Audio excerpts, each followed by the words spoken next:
Hey there, and welcome to another episode of Let's Talk Talent. This is the show where we get to sit down with some of the experts and we discuss a variety of topics around talent optimization. I'm super excited because today we're being joined by Maribel Olvera, the SVP of Operations here at the Predictive Index. Maribel, thanks so much for joining us. Thank you so much, George. It's an honor to be here today. Oh, an honor. Wow. Well, thank you. Now, Maribel, I've worked at multiple companies with you. So one of the things I've always admired, and mainly the reason why we wanted to get you on today, is because you have this ability to take charge when the pressure is on. And I think that that really is important in a lot of organizations, especially not even like, right now what we're going through, but just in general, when you lead an organization, you need this type of these qualities or these characteristics to be able to take charge and not be afraid of the unexpected. So let's start this out with, what those good leaders need. What do they have? There's so many types of pressures, so many things that can happen. What are those qualities or those characteristics that a leader needs to have or maybe needs to improve on to make sure they can lead in uncertain times? Thank you. That's such a great question, especially as we develop our leaders, the next run of people who follow us, the next run of leaders in any organization. It's important to recognize these characteristics. And I think there's probably four factors there. One is you want a leader who is positive, but at the same time realistic, because realistic leaders prepare for different types of scenarios. It allows them to be ready for worst case situations and not get so surprised by that. The second one is flexibility and adaptability. If you are very rigid as a leader, when things that come so sudden, like what happened recently, then you cannot adapt. You're not going to be able to move. So flexibility, adaptability, very key here. Then we also need leaders who are transparent and who are strong communicators, people who can keep their teams informed, people who can message what the vision is under the new circumstances, super important. And then in general, but especially in times of stress, we want leaders who are great at building up their teams and building people up, both from a professional development area as well as emotionally recognizing, giving credit, sharing the success, super important, especially in times of stress. Right. That makes sense. And it's hard too, because there's such a wide variety of situations. You think of all these different things that you might have to try and expect the unexpected. And so when that comes about, how do you prepare yourself for something like that? What advice would you have for leaders for those different cases when stressful situations can occur? What should they be preparing their team for? What should they be saying to their team? In my organization, we have different levels. We have directors, we have managers. So what we have agreed to as a team is basically to listen to our people as a whole, right? We are not just those who show up from 8 to 5. Mm-hmm. We are also individuals. We have children, we have family members. So we need to make sure that we understand the individual as a whole. 2, we have agreed to increase communication, to be more proactive, sharing news, sharing decisions with our team.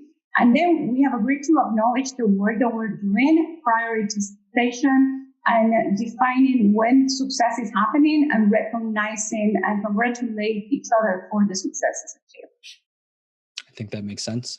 Are there certain things or activities like ways that you can recognize the team or better prepare that team to say, like, you acted in a way that was well for the uneventful or not uneventful, the uncertain situation or the stressful certain situation, and how you can grow or learn from that? Yes. And I think recognition in general, we have a coach here that works with us at PI, Michael Aloso, and he talks a lot about TSP, which is truthful, specific, and positive feedback. In general, we provide feedback, constructive feedback to our teams only once we build trust. Mm-hmm. Once you've provided enough positive feedback and you build a relationship, their strength, they know that you mean the best for them, then you can go ahead and provide a constructive feedback as to how they can improve. Now, I think in general, we have our team members are extraordinary. It's amazing the level of dedication that they have. So the opportunities for positive, constructive feedback, for recognizing the work that they are doing are plenty. And what I found is in these times where there is so much of our energy that is taken, that's going on in the world, in society, it's even more important for us to keep our sanity at work. We're all being stressed right now, so we need to be nicer with each other. We need to put that extra level of nicer in there. Right. Yeah, I can definitely see that. Obviously, right now, people are very stressed. It makes sense. But even just in general, you need that break. Everyone needs that time to be able to take a step back. Like, that's one of the things that I'm very grateful for here in PI specifically, is this company very much values being able to turn off. Essentially, it's being able to say, you know what, I'm burnt out, I can't take this, I need to take a day, I need to take a step back. And the company is fine with that, because in some cases, giving you that break or giving you that time to stop, right, will then allow you to actually excel further than if you as an organization just said, like, no, you can't go anywhere, you need to finish this. Yeah. And I need a re-energized team member. It's so much better for the whole organization, right? Right. So we're very lucky here at the Predictive Index because we have a limited time off. I think during times of stress, people are afraid of using that time off, but we're actively encourage them to do it, right? They come back and they are happier, their brains are refreshed, they contribute with higher level of feedback to the rest of the organization. So in general, it pays to the employee and it pays to the organization. So yeah, we have to do that. Other things that we're doing to give people the breaks is what we're calling the no meetings blocks, so that people can do heads down work or just take a break, have a lunch with their family, spend time with their children, whatever it's needed, whatever works for them to help them balance that stress level.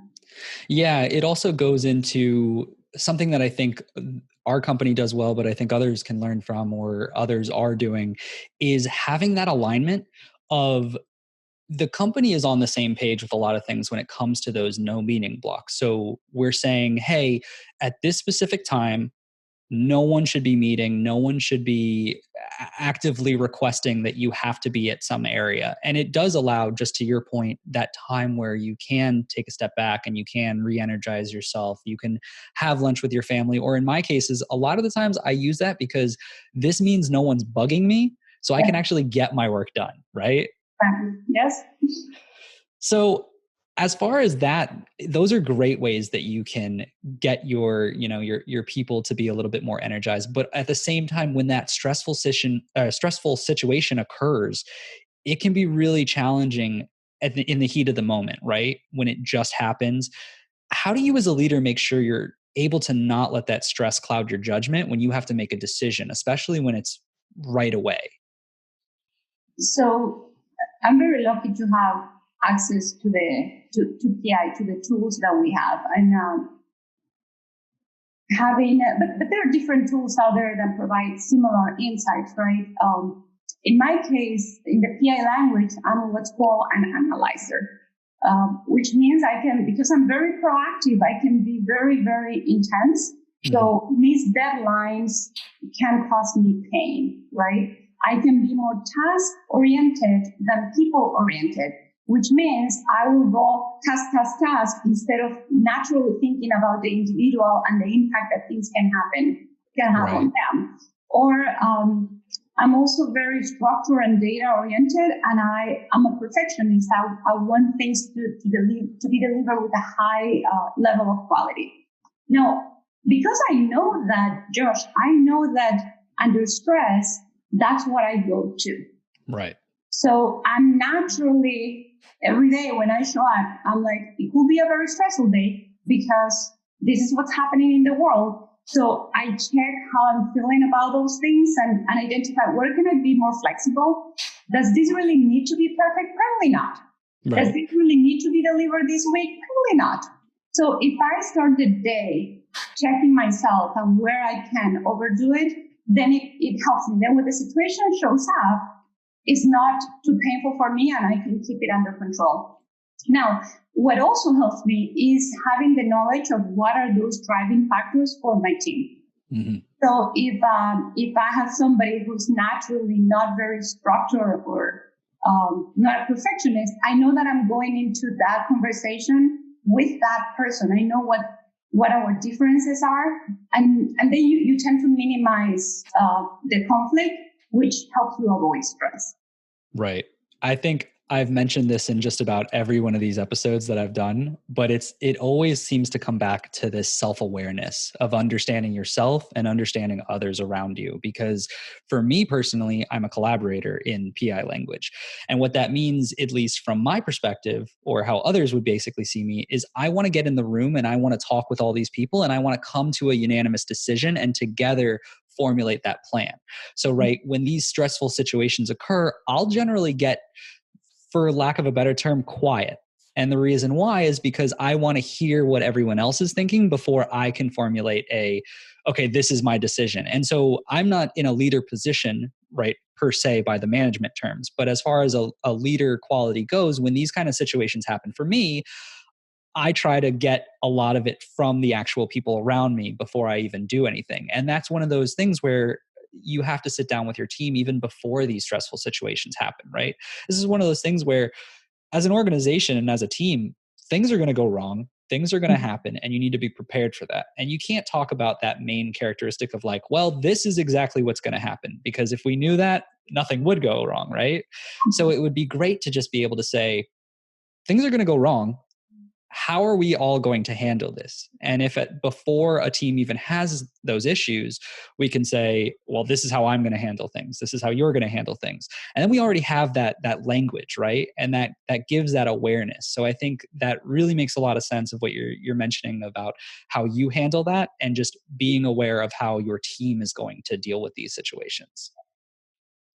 You said something early in the conversation about seeing me take action, move forward, and that is my need for driving things, which is something that in general I try to keep under control. But it's also when I see that my team, they cannot make the decisions, right? Then that's when I'm like, okay, now move on that area. And that's when strength comes into place instead of being a weakness. Yes. Right. And that's probably why I admire it so much, right? Is because I'm the opposite of that. I don't want to do that motion. I don't want to be the person who's like, okay, let's go. So every time I see it from you, I'm always like, how does she always know when to do this? Like, so it's a very different, it's just our personalities, right? It's who we are as people. And it's why you would say that we complement each other, because I'm the person that's going to slow you down a little bit to say like, okay, let's think about this first before we take an action. And at the same time, you're going to be the person who drives me to say like, okay, enough thinking about this. Like, we got to take some action, right?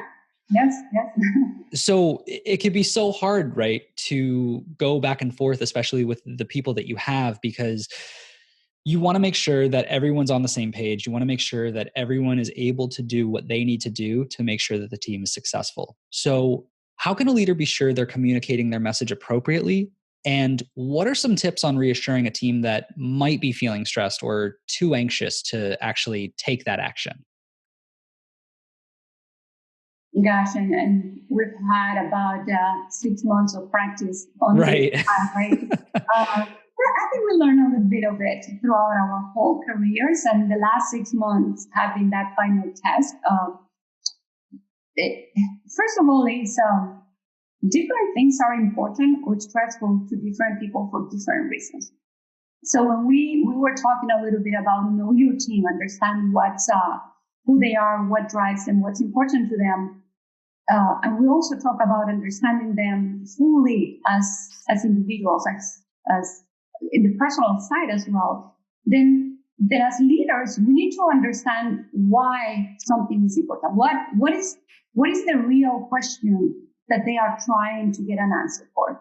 Right. Because when somebody is asking, is a rift going to happen, right? Are we going to be having a reduction in force?